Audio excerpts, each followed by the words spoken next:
this is my homework 3 assignment for COP3330, and basically it deals with dynamic memory and like changing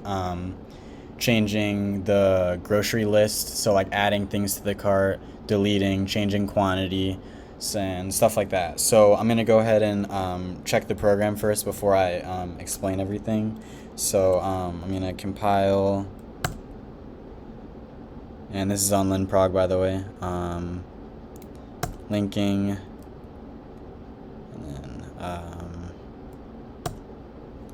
so item name, let's do banana fruit 0.78, and we can do 3. Let's do add, let's do apple fruit 0.992. Let's do add one more. We can do item name, chips snack 0.4, and so if we press P, then it shows us everything that I've added to the list. If I want to update the quantity of apples to 5, let's say, so we can do change quantity, which is C, and then I want to change quantity of ID2 or ID1 because that's what apple is, and let's say I want to do 5 apples, and then if I press P, it shows that the quantity has been updated to 5. And let's say I want to delete chips because we want to be healthy, so I can do D2 and then press P, and then just to make sure one more time that it works, if I want to add something, I'll do item name is I don't know, chicken dinner 1.295, then press P, and it has been added. So looks like everything works. Let me get on to the explanation now. So first I have just a print menu, which prints the menu in main so that I don't have to tell them each time, like I don't have to copy paste each time. So I have a grocery item class and then a grocery list, which is a container class which holds all the dynamic memory stuff. So my grocery item class has some getters and it has setters to manipulate these private variables. And then I have a grocery item default constructor, and then I have a grocery item parameterized constructor. For grocery list, I have an insertion operator overload, which gives us the ability to see out a grocery list, and I'll go through that once we hit the definitions. And then I have a pointer that points to a grocery item, and this is the dynamic memory that we'll use, and I'll show in a second. And then other private variables, we have size and capacity of the grocery list. Then in the public section, I have a grocery list default constructor, and then I have a destructor, which is one part of the rule of 3, which just frees the grocery pointer from the heap at the end of the application, and it's called automatically. And then for grocery list, and then I have a assignment operator overload for grocery list, which just basically takes two existing objects and makes them the same, or two existing grocery lists and make them the same. And then I have a copy constructor, which basically just copies the element of one object into another, and it also makes a new object. So for that's for making a new object and assigning it the values of an already existing object. And then we have some getters, which access the private variables of size and capacity, and then I have my functions new grocery, which is where I'm going to add new grocery, and then I have the delete grocery, and then I have change quantity functions. So in my definitions, print menu is just going to print all the available menu options. Here's my setters and my getters for my grocery item class. pretty self-explanatory. Getters just give you the value of a private variable. Setters just changes the value to whatever we want to change it to. And then I have my parameterized constructor for grocery item, which is basically just going to allow us to put all the user data into one constructor. And then I have my default constructor for grocery item, which is going to just make a grocery item that has no name, no description, price at 0, quantity at 0, and then it's going to make the ID -1 because after the initial one, it's just going to change ID to 0. So it's going to just add 1. So for my grocery list definitions, I have a getter for size and capacity, which basically just returns the private variable. And then I have my insertion operator overload, which is going to basically give us the ability to see out a grocery list. So I go through and I do g.grocery, which is g.grocery of I is going to give us a specific grocery item in grocery list. And then upon doing that, we have access to the grocery items, getters and setters. So I just do get name, get description, get price, and then I do get quantity ID. And then I also have this total price. I set it to 0 at first upon initialization, and then it's going to go through and add each one to price times quantity. So for any given grocery item, it's just going to be price times quantity, and then we increment that by whatever the previous price was, like total price. And then I print out grand total. So grocery list default constructor, I start it at size equals 0 because there's nothing in the array.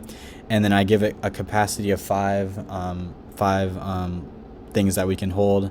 And then I set grocery equals new grocery item. Capacity, this is basically creating a new place in the heap for the grocery pointer, which gives it a size of, basically five elements in the array that we can put. So it's going to make that. And then, so for my destructor, all it does is it's ran at the end of the application when we fall out of scope, and it just deallocates groceries to basically prevent memory leaks. And then I have this is the copy constructor for grocery list. All it does is it takes in an existing grocery list and inputs all of the data from that thing and from that object into the size and capacity, which is what we're scoped to. So it's going to give it the object size, the object's capacity, and then we make a new location in the heap for it, and we iterate through size and put all the data from G into grocery, which is this. Assignment operator overload is a little similar, but it just takes in two existing objects already. So the R value is put into the L, the R value, or the L value becomes what the R value is. So we're setting size to what is passed in, capacity to what's passed in, and then we deallocate the old array and make a new location in the heap for it. And then we just iterate through and put everything in. And then at the end, we just return star this because it's passing by, we're returning something by reference. So it just returns a new grocery list. And for my new grocery, I did if size is greater than or equal to capacity. All it does is it's just going to go to the heap and create a temporary array that is one bigger than what we have. And it's going to iterate through and copy everything over. And then we're going to have, so for example, if size was 6, now we have 7 elements and we have 6 things that are inserted in. And then we still have that one at the end that's empty because we didn't put anything there. And then we deallocate grocery and set grocery to the temp, which is the new pointer that has everything +1. And then increase the size, and then grocery at size -1 is G because size -1 is the last index. So yeah, it just adds it to the end basically because we've already created this list that has one more than grocery. And then we have change quantity. This is pretty simple. It's just a setter. So we iterate through, or we don't iterate through, but it takes in an ID, and then we look for that specific thing in the array, that specific ID, and it's just gonna use the setter to set the quantity to whatever the user wants. And then finally we have a delete grocery, which it's crazy because this was much longer and much more complicated than it is now, and it still remains the same functionality. I actually, if I wanted to, I could just get rid of this and greatest ID, but we'll just keep it how it is. So it's going to iterate through. Okay, so it starts at ID because the user inputs. So let's say there's a list of 4 things. So we have indices 0, 1, 2, 3, 4, or 0, 1, 2, 3, 0, 1, 2, 3. And then let's say they want to get rid of index 1.